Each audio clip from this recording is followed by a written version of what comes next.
Hi, I'm Mr. Dapperton, and I'm guessing you're a left-winger, and you've been forwarded to this video by a right-winger. If that's the case, then I got a few questions for you that I would like you to answer. The first question is this. Imagine a young girl, 18 years old, walking from a college campus, and she gets stopped by a 250-pound rapist with a knife. She could defend herself with A, a taser, B, a rolled up newspaper, or C, a Glock 17. Which one would you rather her defend her life with? I seriously want to know. If you chose A or B, well, she just got stabbed to death and her death is on your hands. If you chose C, you're a smart person and you're right. But here's the thing, you have to be 21 to conceal carry a firearm. So that means 18-year-olds, 19-year-olds, and 20-year-olds can't defend their lives on college campuses. Tell me that's not BS.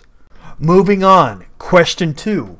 Imagine you're at work at a gun-free zone, and suddenly you hear the door burst open and you find out that there's a mass shooter in the building. Would you rather defend your life with A, a chair, B, a rolled up newspaper, or C, a Glock 17? If you chose A or B, you're a moron and you just got killed.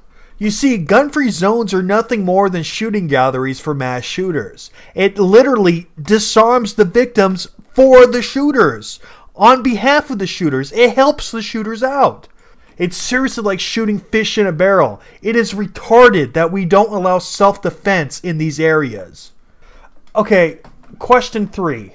Imagine a scenario where left-wingers basically get everything they want and they basically flat out ban guns. You're at home with your loved ones watching television.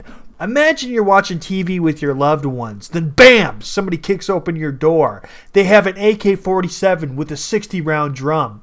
Where did they get this? Well, they didn't buy them illegally. They bought them illegally off the black market. Kind of like where criminals get drugs. You know, there's drugs on every street corner in America, and they're illegal. They just get them off the black market. That's what will happen to guns when guns are banned.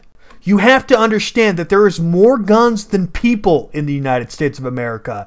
The guns will flood the black market when guns are banned. Only criminals will be able to have guns because you made it illegal for good guys to own guns. So my question is this. When you find out the criminal's intention is to rape your wife and daughter, do you rush them with your fists and get shot to death in front of your family and then they get raped? Or would you rather be in a situation where you're legally allowed to pull out an AR-15 that you trained with for years to defend your life and family with? Okay, the questions are over now. Alright guys, I'm going to try to give you as many gun facts as I can as fast as possible. Let's go.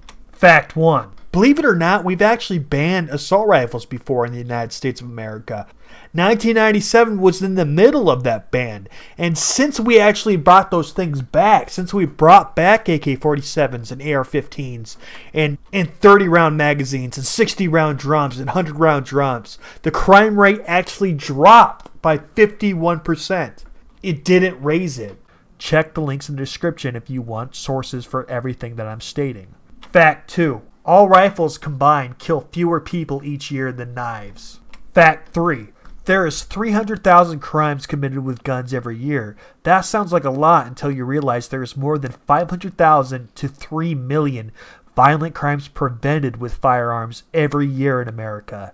Guns are used to save lives way more than they are used to take them. Fact 4.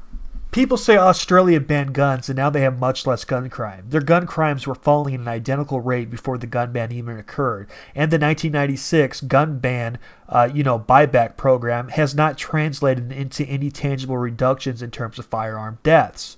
Also, only 1/3 of people turn in their guns, meaning there is 2/3 of gun ownership in the country is in the hands of criminals.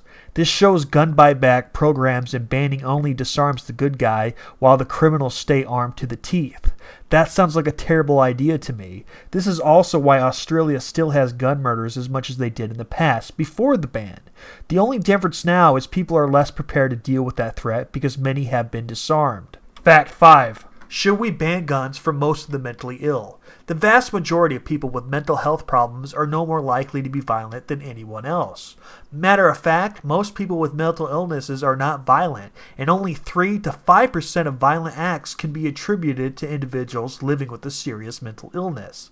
In fact, people with severe mental illnesses are 10 times more likely to be the victims of violent crime than the general population. So banning guns from the people with ADHD, bipolar, depression, and most mental illnesses won't make a difference. You'd just be removing constitutional rights from innocent people who should have the right to self-defense, especially because they're attacked more than normal individuals. Fact 6. The average number of people killed in mass shootings when stopped by police is 14.29. The average number of people killed in mass shootings when stopped by a civilian is 2.33. Fact 7. People like to say there's 91 deaths by gun violence a day in America. Most of that is suicides, though. You cut out the suicides, you are only left with 32 gun homicides a day in America. And gun homicides doesn't mean murder. It just means someone died with a firearm. This number includes self-defense cases. You remove the self-defense cases, you are left with the actual gun murders. There is 10 gun murders a day in America. Compare that to abortions, which kill 1,700 people a day in 2014, or smoking that kills 1,300 people a day. 10 doesn't seem that bad, especially when there's a population of 320 million. Fact 8. People say there were 355 mass shootings in the U.S. in 2017. That's almost a mass shooting every single day. The truth is, in way more than half those cases, no one was killed or even injured. In fact, the vast majority of those cases were suicides and accidental discharges near large groups of people, and are claimed to be mass shootings when they're not. The FBI states that real mass shootings, more than 4 people have to die to be classified as a mass shooting. If that's the case, the vast majority of this statistic is false. There was a few mass shootings, less than a handful. That is not 355, not even close. Now, everything I stated is true. I have sources in the description box. Check them out. If you learned anything at all, please smash that like button. Also, consider sharing this video. And if you like my content, please smash the bell button, also the subscribe button, but most importantly, the bell button. Also, if you want to support this channel, consider donating to my Patreon or buying some merchandise. Links are in the description box. Also, consider subscribing to my secondary channel because this channel already has strikes and I'm going to be shut down soon. So go ahead and subscribe to my secondary channel. Okay, that's it. I'll catch you guys on the next episode.